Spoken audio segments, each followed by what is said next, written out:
Only one success अड्डा पे, बाकी किसी भी चैनल पे आप चले जाइए। तो आपको सबसे पहले जो सवाल हल कराया जाएगा वो एसएससी जीडी, एमपी पुलिस और यूपी पुलिस की कक्षा को विशेष ध्यान में रखते हुए। तो हम शुरुआत करते हैं अपने टॉपिक पर। जो टॉपिक आपको पढ़ाया जा रहा है, उम्मीद करता हूँ कि आप बराबर वीडियो देखते होंगे और वीडियो के साथ साथ आप अपना नोट्स बनाते चलिए, क्योंकि नोट्स बहुत ज़रूरी है और हम बाद में आपको पीडीएफ सेंड कर दिया करेंगे।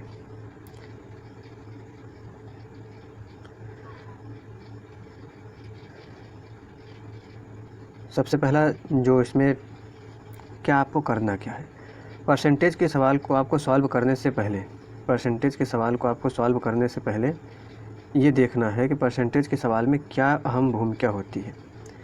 तो परसेंटेज के सवाल जब सॉल्व करो तो सबसे ज़्यादा आप ध्यान दो कि भाषा का प्रयोग सबसे अत्यधिक महत्वपूर्ण है। भाषा का प्रयोग इसलिए ज़्यादा आपको महत्वपूर्ण है क्योंकि यदि आप भाषा का प्रयोग नहीं सीखते हो तो सवाल आप परसेंटेज के नहीं लगा सकते। अच्छा, परसेंटेज के सवाल में भाषा कैसे सीखेंगे? तो भाषा अगर आप सीख गए तो परसेंटेज के कम से कम 90% सवाल तो आप यूं ही चुटकियों में सॉल्व कर देंगे, क्योंकि भाषा के आधार पर ही परसेंटेज के सवाल सारे बनते हैं। जो क्वेश्चन आपको कराया जाएगा वो शायद अमूमन किसी चैनल पे मिलेंगे, फिर भी हम कोशिश करते हैं कि शॉर्टकट तरीका ना अपनाते हुए भाषा के आधार पर सवाल को हल कराया जाए।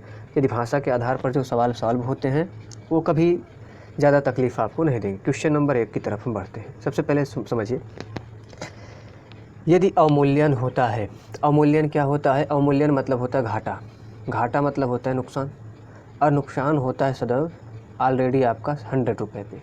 यदि नुकसान आपका होता है तो सदैव 100 रुपये में होता है, और फ़ायदा होता है तो वो भी सदैव 100 रुपये में, आपका 100 रुपीज़ में आपका फ़ायदा भी होता है। यदि सवाल में आपसे पूछा जाए कि बाद, शब्द बाद पूछा जाए तो आप सीधा सीधा लिख दीजिए। मतलब जैसे कि 5/6 है तो आप 5/6 लिखिएगा। यदि सवाल में पहले पूछा जाए तो 6/5 आप लिख देना। ठीक, अब ध्यान दो, इसको तो गुणा लिखेंगे सीधे वाले को।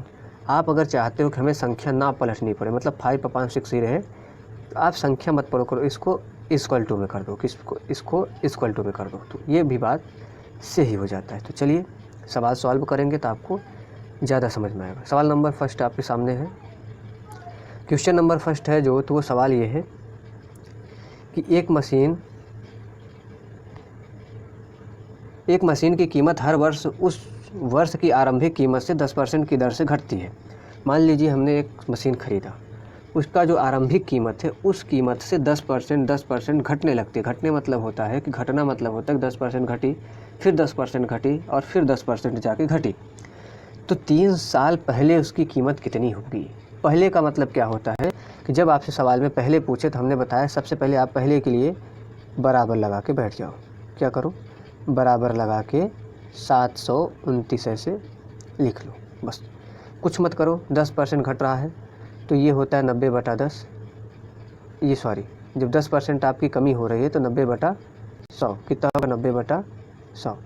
तो आप इसको ऐसे ना लिखते हुए एग्ज़ाम में आप सीधा लिख दीजिएगा कि जब 10% घट रहा है तो 9/10 इंटू 9/10 इंटू 9/10।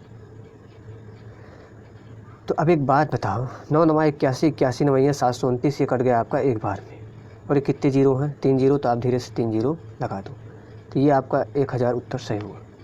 तो फिर से अगला सवाल, अगले सवाल की तरफ बढ़ते हैं। वो बोल रहा है कि किसी मशीन के मूल्य में प्रतिवर्ष 5% की हानि होती है। हानि से मतलब होता है हानि हो गई, ठीक है, 5% की हानि हो गई तो 2 वर्ष बाद, तो 5% होता है 95/100, ठीक, ये होता है 19, ये होता है 20, 19 × 5 = 95, 20 × 5 = 100। एकदम बेसिक तरीका है, आराम आराम से सीखिए आप। ज़रूरी जल्दीबाजी किसी बात की नहीं है, ना हम भाग रहे हैं ना आप भाग रहे हो। आप प्रैक्टिस करना, ये सारे सवाल आपके किसी न किसी एग्ज़ाम में मिल जाएंगे। तो 5% का हानि तो हमने बताया 19/20 इंटू 19/20। अब हमें बताओ बाद पूछा है कि पहले, तो 2 वर्ष बाद, तो बाद के लिए सीधे चल देंगे, तो 2 लाख लिख दीजिए, 5 जीरो है, 3 2 5, हाँ, तो 2 जीरो से 2 जीरो, 2 जीरो से 2 जीरो, 2 दूना 4 पंजे 20, ये 5 हो गया, डबल जीरो आप ऐड कर दो। 19 का जब आप स्क्वायर करोगे तो 361 होगा। कितना होता है? 19 19 में 361। जब 19 19 में 361 होगा तो 361 में जब आप 5 का मल्टीप्लाई करो तो 5 एकन्नम 5, 5 छंग 30 की 0 हासिल 3, 5 3 15 3 18। आपका आंसर ये सही रहा। अगला क्वेश्चन, किसी माल के मूल्य में 10% की गिरावट आती है। कोई बात नहीं, आप सवाल मत देखो क्या पूछा है, 10% वार्षिक गिरावट आती है। तो सबसे पहले आप 10% वार्षिक गिरावट देख लीजिए, फिर आप ये ध्यान दो कि सवाल में पहले पूछ रहा है या बाद पूछ रहा है। पहले पूछेगा तो आप बराबर में रख दो, बाद पूछेगा तो सीधा सीधा गुणा कर दो। तो सवाल में आपको पता है कि वो पूछ रहा है कि 3 वर्ष पहले उसकी पहले ख़रीदा गया था, तो इसका खरीदते समय मतलब वो जब खरीद रहा था पहले, तो खरीदते समय इसका मूल्य क्या था। तो सवाल अच्छा है। तो 9/10 कर दो, गुणे 9/10 गुणे 9/10 क्या है पहले, तो बराबर लिख दीजिए 5 8 3 2, 5 8 3 2। अब इसको आप देखिए, 9 से जब काटोगे तो आपके सामने जो इसको डिजिट आएगी वो आएगी आपका, जब 9 से आप इसको भाग दोगे तो 9 छक 54, 9 चौक 36, कितना बच्चा 9/72। इससे ये कट गया आपका। इस 9 से काटो तो ये आएगा 9 7 63, 9 दूनी 18, फिर 9 से काटो 9/72। 8 बार में गया, कितने 0 1 2 3, तो ये 3 0 आप यहाँ ऐड कर दोगे तो इसका आंसर हो जाएगा आपका बेटा 8000। टॉपिक समाप्त होता है। तो मित्रों, मैं आशा करता हूँ कि ये वीडियो आपको पसंद आई होगी। छोटे छोटे सवाल छोटे छोटी क्लिप के साथ मैं आपका मदद करने की कोशिश कर रहा हूँ, और आप भी हमारी मदद कीजिए। लाइक कीजिए, शेयर कीजिए और सब्सक्राइब कीजिए। नमस्कार मित्रों।